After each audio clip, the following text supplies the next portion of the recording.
Come home with me. 4 words that would shatter the silence of a rain-soaked November night and change 3 lives forever. When a single father spotted a paralyzed elderly woman abandoned at a bus stop at midnight, he had no idea his simple act of kindness would rescue not just her from the brink of despair, but his own broken family from a loneliness they didn't even know they were carrying.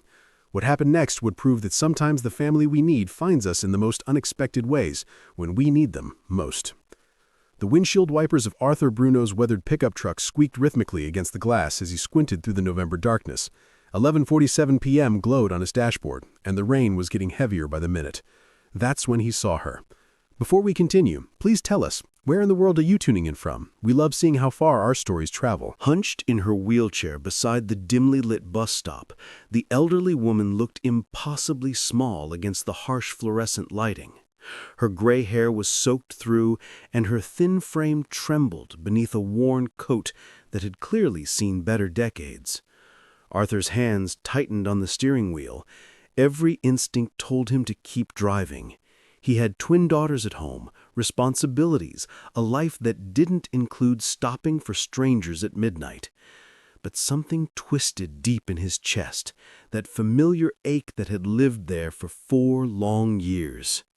He couldn't drive past someone sitting alone in the dark, not when he knew exactly what that felt like. Rolling down his window, Arthur called out through the rain, "Ma'am, are you all right? The bus has stopped running hours ago." The woman's head turned slowly toward him, revealing a face mapped with deep lines of sorrow and eyes that held the hollow look of someone who had stopped hoping long ago. Her silver hair hung in damp strands around weathered cheeks. "I'm fine," she replied, her voice barely audible above the rain. "Just waiting." Arthur parked and stepped out, his work boots splashing through growing puddles.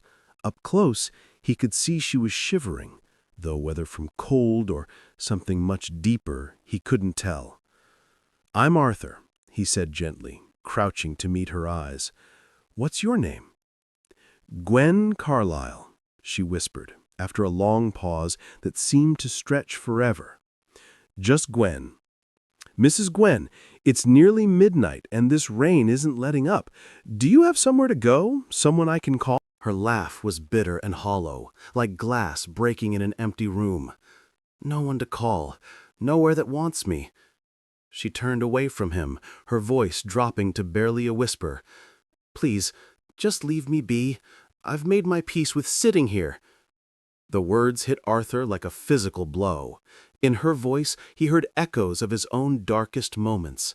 Those nights he had sat in his truck in empty parking lots, wondering how he could possibly keep going. "Mrs. Gwen," he said quietly, pulling off his jacket and draping it around her trembling shoulders, "I have twin daughters at home. They're 9 now, and they've taught me something important. Sometimes the bravest thing we can do is let someone help us." He paused, studying her face in the flickering streetlight. "Come home with me tonight. Just for tonight. Let me get you somewhere warm and dry." "I can't," her voice cracked like old parchment. "I'd be nothing but a burden. Look at me. I can barely manage this old wheelchair, and I haven't been anyone's responsibility for years. You have children to think about." Arthur knelt beside her wheelchair, rain soaking through his shirt. For a moment, he was transported back 4 years to a hospital room where machines beeped steadily, and his wife Margaret's hand had grown cold in his. "My girls lost their mother when they were 5, brain tumor. I've been trying to be strong enough for all 3 of us ever since. But you know what I've learned? Sometimes we need each other more than we realize." Mrs. Gwen's eyes filled with tears that mixed with the rain on her cheeks. "Your wife, I'm so sorry." "Thank you." Arthur stood, extending his hand with gentle determination. "Now please, let—" The silence stretched between them, filled only by the steady drumming of rain on concrete. Mrs. Ginn stared at his outstretched hand as if it were something impossible, something she didn't deserve. "Why?" she finally whispered. "Why would you help someone like me?" Arthur's throat tightened. "Because I know what it's like to sit alone in the dark," he thought. "Because Margaret would never forgive me if I drove past someone who needed help. Because my daughters need to see that kindness still exists in this world. Instead, he simply said, because it's the right thing to do. If you've ever felt invisible, forgotten by the world around you, this story will touch your very soul. Stay with us to discover how one moment of compassion changed everything. After what felt like an eternity, Mrs. Ginn finally allowed Arthur to help her into his truck. Her wheelchair folded with practiced ease into the truck bed, and as they drove through the quiet suburban streets, she pressed herself against the passenger window like she was trying to disappear entirely. "I should tell you," she said suddenly, her voice hollow, "I wasn't just waiting for a bus that wasn't coming." Arthur's hands tightened on the steering wheel, but he kept his voice gentle. "What were you waiting for, Mrs. Ginn?" She was quiet for so long that Arthur thought she might not answer. When she finally spoke, her words were barely audible above the engine's hum. "For it to be over. I thought maybe if I sat there long enough in the cold—" Her voice trailed off, but the implication hung heavy in the air between them.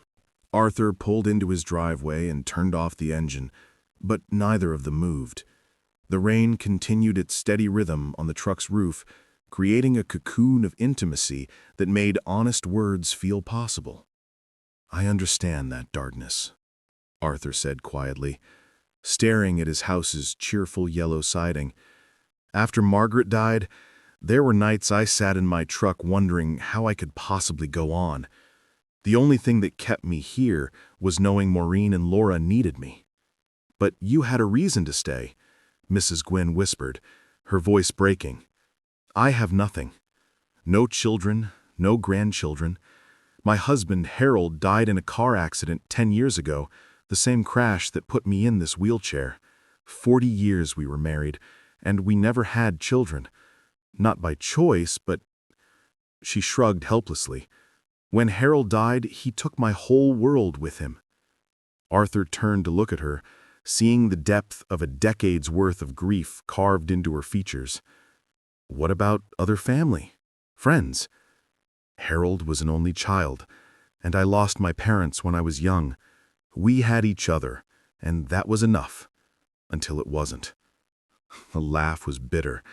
"I worked at the library for 40 years, but when you retire and have nowhere to go home to, those relationships fade fast. People have their own lives, their own families." The silence that followed was heavy with shared understanding. Arthur knew what it meant to feel utterly alone, even surrounded by people who cared. The weight of single parenthood had nearly crushed him more than once. "Mrs. Gwynn, you have something now. You have us, if you want us." She looked at him with eyes that had forgotten how to hope. "You don't know what you're saying. I'm 70 years old, paralyzed, with nothing to offer your family but problems. Let us decide what you have to offer," Arthur said gently. "Come inside. Meet my daughters. Have some hot tea and a warm bed for the night. Tomorrow we can figure out the rest." Arthur's house was a modest 2-story colonial with a wraparound porch that looked welcoming even in the darkness. Inside, the living room told the story of a single father's life. Homework scattered across the coffee table, small sneakers by the door, and family photos covering every available surface. Mrs. Gwynn's eyes immediately went to a large portrait above the fireplace, a beautiful woman with kind eyes and Arthur's same gentle smile, flanked by 2 identical little girls with pigtails and missing teeth. "Margaret," Arthur said softly, following her gaze. "That was taken about 6 months before she got sick." Mrs. Gwynn studied the photo with the careful attention of someone who understood loss. "She looks like she was a wonderful mother." "She was." Arthur's voice was thick with emotion. "She used to say that the secret to raising good kids was showing them how to notice when other people needed help. I think about that a lot." He helped Mrs. Gwynn navigate the doorway, her wheelchair moving smoothly across the hardwood floors. "Let me get you some dry clothes and show you to the guest room. Are you hungry?" She shook her head, overwhelmed by the warmth of this stranger's home. "I should leave in the morning. I don't want to impose on your family." "You're not imposing," Arthur assured her, though something in her eyes told him she'd already decided to slip away before dawn. "The guest room is just down this hall. There's a bathroom right next door that's wheelchair accessible. We had it modified when Margaret was sick. The guest room was simple but welcoming, with a comfortable bed, cheerful curtains, and more family photos on the dresser. Arthur brought her a warm robe and left her alone to change, but Mrs. Gwynn found herself unable to sleep. Instead, she sat by the window in her wheelchair, watching the rain streak down the glass and thinking about Harold. He would have loved Arthur's kindness, would have insisted they help somehow if their situations had been reversed. But Harold was gone, and she had spent 10 years learning to live with that emptiness. Except tonight felt different. Tonight, for the first time in a decade, she was inside a home that breathed with life and love. The walls held the laughter of children, the memories of bedtime stories and birthday parties, and all the beautiful chaos of a real family. She had forgotten what that felt like. Have you ever wondered how a single moment of kindness can change everything? Keep watching to see what happened when this broken family discovered they needed each other more than they ever imagined. Arthur woke at 5:30 a.m. as usual, his internal clock finely tuned to the demands of single parenthood. As he padded downstairs to start coffee, he found Mrs. Gwen already awake, sitting in her wheelchair by the kitchen window and watching the sunrise paint his backyard golden. She had clearly intended to slip away before the family woke, but something had stopped her. Her overnight bag sat packed beside her chair, yet she made no move toward the door.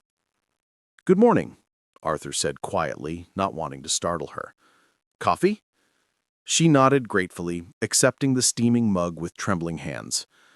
"I should go soon, before your daughters wake up. I don't want to confuse them or make things complicated." Arthur moved around the kitchen with practiced efficiency, pulling ingredients from the refrigerator. "Actually, breakfast is the most important meal of the day. My girls would never forgive me if I let a guest leave without trying my famous pancakes." "Arthur, you don't understand." Mrs. Gwen's voice carried the weight of someone who had disappointed too many people. "I'm not good with children anymore. It's been so long, and they'll have questions I don't know how to answer. Children are more understanding than we give them credit for," Arthur said, beginning to mix batter. "Maureen and Laura have had to understand more than most kids their age." As if summoned by the mention of their names, the sound of small feet thundering down the stairs filled the air. Two identical 9-year-olds burst into the kitchen, their faces bright with the kind of energy that only comes with youth and Saturday mornings. They stopped short when they spotted Mrs. Gwen, their expressions shifting from surprise to curiosity without a hint of fear or judgment. "Daddy, who's this?" Maureen asked with the directness that only children possess. "This is Mrs. Gwen," Arthur explained, flipping pancakes at the stove. "She's going to have breakfast with us." "Are you okay?" Laura asked, her young face creased with genuine concern as she noticed the wheelchair. "Did you hurt yourself?" Mrs. Gwen's breath caught. When was the last time someone had asked if she was okay? When was the last time anyone had looked at her with simple, honest concern instead of pity or discomfort? "A long time ago," she replied softly, surprised by the gentleness in her own voice. "Our mommy got hurt too," Maureen said matter-of-factly, climbing into the chair beside Mrs. Gwen. "But Daddy says she's watching us from heaven now, and she's proud of how strong we're being." The simple, innocent words hit Mrs. Gwen like a physical blow. These children, so young, had already experienced more loss than many adults. Yet here they were, bright and caring, accepting her presence without question. "I'm sure she's very proud of you both," Mrs. Gwen managed, her voice thick with emotion. Laura joined her sister at the table, chattering about their plans for the weekend. "We're going to help Daddy rake leaves today. Do you want to help? You could supervise us and make sure we don't miss any spots." I'm not sure I'd be much help, but something warm was unfurling in her chest, a feeling she had almost forgotten existed. Arthur served breakfast with the easy efficiency of years of practice. And something magical began to happen around that kitchen table. For the first time in 10 years, Mrs. Gwen found herself part of a family meal. The girls included her in their conversation naturally, asking about her life, her work at the library, her favorite books. When Maureen spilled syrup on her pajama shirt, Mrs. Gwen instinctively reached out with a napkin, cleaning the mess with the gentle touch of someone who had always longed to mother. "You're good at that," Maureen observed. "Daddy always uses too much water and makes it worse." "Hey!" Arthur protested with mock indignation, and both girls dissolved into giggles. Mrs. Gwen found herself smiling, really smiling, for the first time in months. The sound of children's laughter, the comfortable chaos of family breakfast, the simple act of being needed, even in such a small way, it awakened something in her she thought had died with Harold. When Laura mentioned struggling with a math problem from Monday's homework, Mrs. Gwen found herself leaning forward with interest. "What kind of math problem?" she asked. Laura ran upstairs and returned with her math workbook, showing Mrs. Gwen a page of word problems that had clearly been causing frustration. "I just don't understand what they're asking," Laura said, with a sigh that seemed too old for her 9 years. Mrs. Gwen studied the problem carefully, then began to guide Laura through it with surprising patience. "Let's break it down into smaller pieces. What do we know for certain, and what are we trying to find out?" Arthur watched this exchange with growing warmth. Since Margaret's death, he had carried every burden alone. Homework help, scraped knees, bedtime stories, worried nights when the girls had fevers. Having someone else naturally step into that supportive role felt like a lifeline he hadn't realized he desperately needed. "You're really good at this," Laura said admiringly, as the math problem finally made sense. "Were you a teacher?" "I worked at the library for 40 years. I always loved helping children with their reading and homework. Some of my favorite memories are of Saturday mornings when families would come in together, and I'd help kids find just the right book for their reading level." "That sounds really nice," Maureen said wistfully. "I love the library, but we don't get to go very often because Daddy's always busy with work and taking care of us." The admission hung in the air, heavy with implication. Arthur studied her face, seeing the vulnerability beneath her carefully composed exterior. After breakfast, as the girls ran upstairs to get dressed for their day of leaf raking, Arthur sat across from Mrs. Gwen at the now quiet table. "So," he said gently, "want to tell me what really brought you to that bus stop last night?" This is where everything changes. Don't go anywhere. What Mrs. Gwen reveals next will show you just how powerful human connection can be. Mrs. Gwen's composure finally cracked. The careful mask she had worn through breakfast dissolved, and Arthur saw the raw grief beneath. 10 years of accumulated pain and loneliness that had been eating away at her soul. "Harold and we tried for children for 20 years, she whispered, her voice breaking. "Doctors couldn't explain why it never happened. We went through treatments, tests, procedures that left us emotionally and financially drained. Eventually, we accepted that it would just be the two of us. And that was okay. Harold was enough. He was everything." Arthur waited, sensing there was more, something darker that she was building up the courage to share. The night of the accident, Harold had been driving when we got into an argument. The words came out in a rush, as if she had to say them quickly or not at all. Something stupid about money, about whether we could afford to fix the roof. I was so angry, so stubborn. I didn't even say goodbye before we pulled out of the driveway. We were on the stretch of road outside town when the brakes failed. The car ran out of control, left the road, and slammed into a tree. She pressed her hands to her face, her shoulders shaking.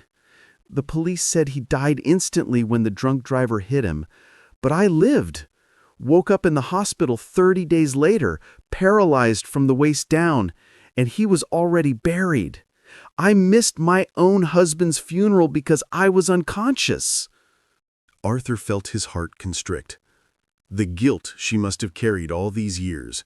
Survivor's guilt compounded by the regret of their final conversation. "Mrs. Gwen, the accident wasn't your fault. Arguments between spouses, that's just marriage. Harold knew you loved him." "Did he?" Her eyes were wild with pain. "The last words I spoke to him were angry ones. For 10 years, I've lived with that. 10 years of waking up every morning wishing I had died in that car instead of him." The raw honesty of her confession filled the kitchen with heavy silence.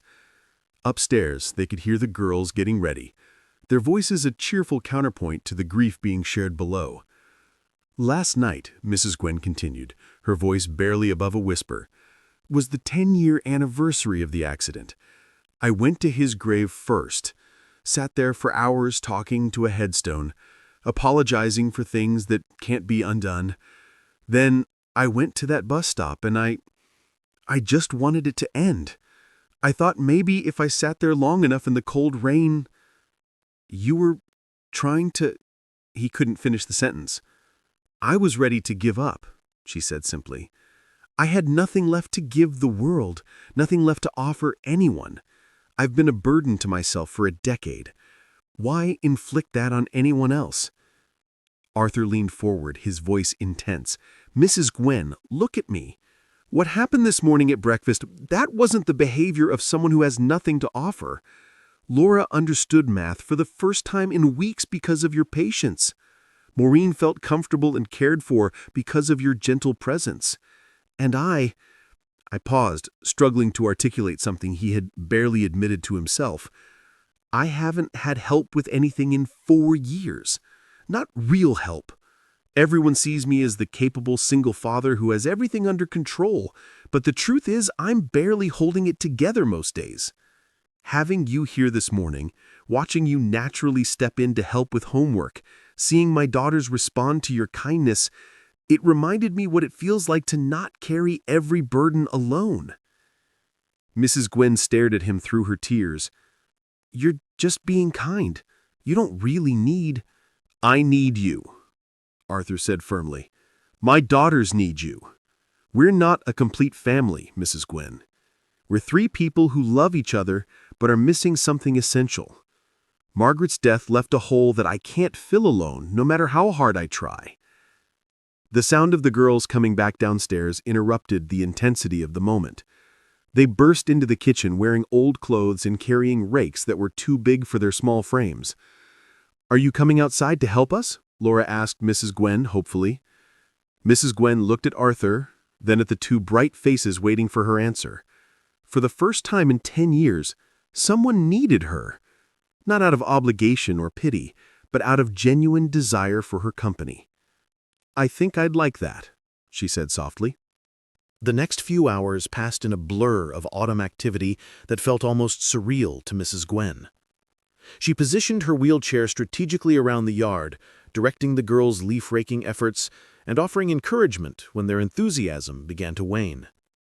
"Miss Gwen, you're really good at this supervising stuff," Maureen declared, dragging a rake through a particularly stubborn pile of leaves.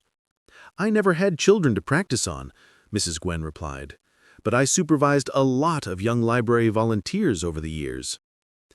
Arthur worked quietly nearby, stealing glances at the interaction between his daughters and this woman who had appeared in their lives so unexpectedly.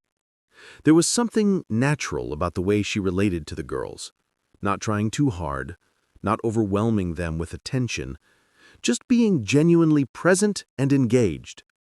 When Laura accidentally raked leaves onto Mrs. Gwen's wheelchair, the child immediately looked stricken. "I'm sorry, I didn't mean to—" "It's perfectly fine," Mrs. Gwen laughed, brushing the leaves from her lap. "They're just leaves, sweetheart. They'll brush right off." "But I made a mess on you," Laura said, her bottom lip trembling with the dramatic emotion of a 9-year-old. Mrs. Gwen reached out and took Laura's small hand in her weathered one. "Laura, do you see this ring on my finger?" Laura nodded, studying the simple gold band. "It belonged to my husband, Harold. He used to garden every weekend, and he was always covered in dirt and leaves and grass stains. I used to fuss at him about tracking mud through the house." Her voice grew soft with memory. "I would give anything now to clean up one more muddy footprint, to brush one more leaf off his clothes. Messes made by people you care about, Those aren't really messes at all. They're just signs that life is being lived." Laura beamed and threw her arms around Mrs. Gwen's neck in a spontaneous hug that nearly brought the old woman to tears. "I like you," she whispered against her ear. "I hope you stay for a long time." From across the yard, Arthur watched this exchange with a growing sense of rightness that he couldn't quite explain. His daughters were happy, genuinely, purely happy, in a way they hadn't been since Margaret got sick. And Mrs. Gwen, the hollow despair from the night before, had been replaced with something approaching peace. You're witnessing something incredible here, the beginning of a bond that will transform all their lives. Stay with us to see how this makeshift family learned to heal together. As the afternoon wore on, Mrs. Gwynn found herself doing things she hadn't done in years. She helped the girls make leaf piles, supervised their attempts to jump into them from the porch steps, and even found herself laughing when Maureen emerged from a particularly large pile with leaves in her hair and a grin on her face. "You should jump too, Miss Gwynn," Maureen declared. "It's really fun." "I don't think my wheelchair would handle that very well," Mrs. Gwynn said with amusement. "That's okay," Laura said matter-of-factly. "There are lots of things we can't do, but that doesn't mean we can't have fun." The simple wisdom of a 9-year-old struck Mrs. Gwynn with unexpected force. When had she stopped believing that happiness was possible despite limitations? When had she convinced herself that her wheelchair defined what she could and couldn't experience? As the evening approached and they moved back inside, Arthur began preparing dinner with the same efficient routine he had maintained for 4 years. Mrs. Gwynn watched him work, noting the practiced way he multitasked, stirring pasta while helping Maureen with a homework question.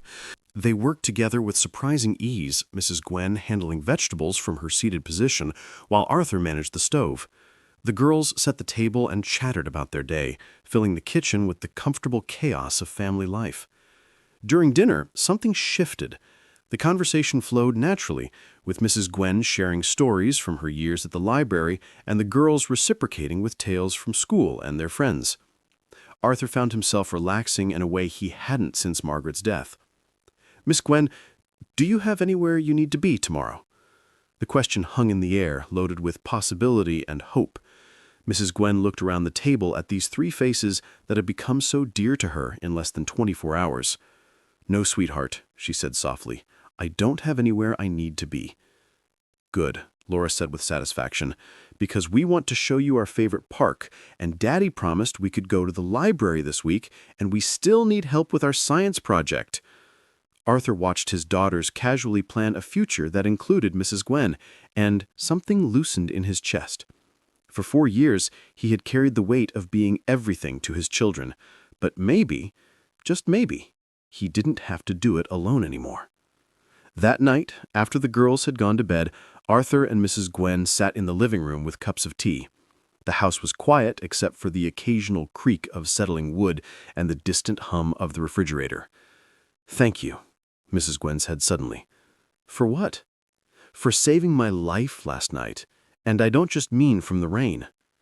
Arthur was quiet for a long moment. "Mrs. Gwen, can I tell you something? I think maybe you saved us, too." 1 year passed like a beautiful dream that Mrs. Gwen kept expecting to end. But instead of fading, the bond between her and the Bruno family only grew stronger. She never returned to that bus stop. Instead, she found herself becoming an integral part of a household that had desperately needed her presence without even knowing it. The transformation was gradual but profound. Mrs. Gwen's days, which had once stretched endlessly with nothing but memories and regret, became filled with purpose and joy. She helped the girls with homework every afternoon, taught them to bake Harold's favorite cookies, and became their confidant for problems both big and small. For Arthur, having Mrs. Gwen there was a revelation he hadn't expected. The crushing weight of single parenthood began to lift as he discovered what it meant to truly share the responsibility of raising his daughters. "I've been thinking," Arthur said one evening, as they sat on the porch watching the girls play in the yard. It was autumn again, and the leaves were beginning to turn the same colors they had been that first day. About what? Mrs. Gwen asked, though she sensed the seriousness in his tone. About making this official. I mean, legally. I'd like to adopt you as family. Mrs. Gwen's breath caught. Arthur, you don't... I want to, he said firmly. The girls need you. I need you. You're not a guest here anymore, Mrs. Gwen. You're family. You have been since that first breakfast. Tears flowed freely down her cheeks. I never imagined. At 71 years old, I never thought I'd have a family again. Age doesn't matter when it comes to love, Arthur said softly. Margaret always said that. Family isn't just about blood. It's about choosing each other, every day. The girls ran up to the porch, their faces flushed with excitement. What are you two talking about? Maureen demanded. We're talking about something very important. Arthur pulled both girls onto his lap. How would you feel if Mrs. Gwen became your official grandmother? The shriek of joy that erupted from both twins could probably be heard 3 houses away. Really? Laura gasped. She'd really be our grandma? If she wants to be, Arthur said, looking at Mrs. Gwen with questioning eyes. Mrs. Gwen reached out and took both girls' hands in her weathered ones. I would be honored to be your grandmother. I've wanted to be someone's grandmother my whole life. The legal proceedings were simple, but the emotional significance was immeasurable. On a sunny day in spring, Mrs. Gwen officially became Grandma Gwen to Maureen and Laura Bruno. Keep watching. You won't believe how this story continues to unfold. The best part is still coming. Years flowed by in a rhythm of school events, family dinners, holiday celebrations, and quiet moments that built the foundation of genuine love. Mrs. Gwen taught the girls about resilience, about finding joy in small moments, and about the strength that comes from surviving life's cruelest disappointments. The girls taught her about hope, about laughter that comes from the belly, and about the possibility of new beginnings at any age. Arthur found his own healing in watching his makeshift family thrive. The crushing isolation of single parenthood became a shared journey of growth and discovery. Mrs. Gwen's wheelchair became as much a part of the family landscape as Arthur's work boots by the door or the girls' artwork covering the refrigerator. The house that had once echoed with the hollow sound of loss now rang with genuine happiness. When the twins turned 16, they threw Mrs. Gwen a surprise party for her 80th birthday. The living room was decorated with handmade banners, and they presented her with a photo album documenting their 7 years together as a family. I never imagined, Mrs. Gwen whispered, clutching the album against her chest, that my 80th year would be among the happiest of my life.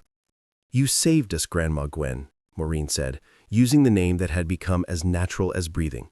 You saved all of us. By the time the girls reached 17, they had grown into remarkable young women, compassionate, resilient, and wise beyond their years.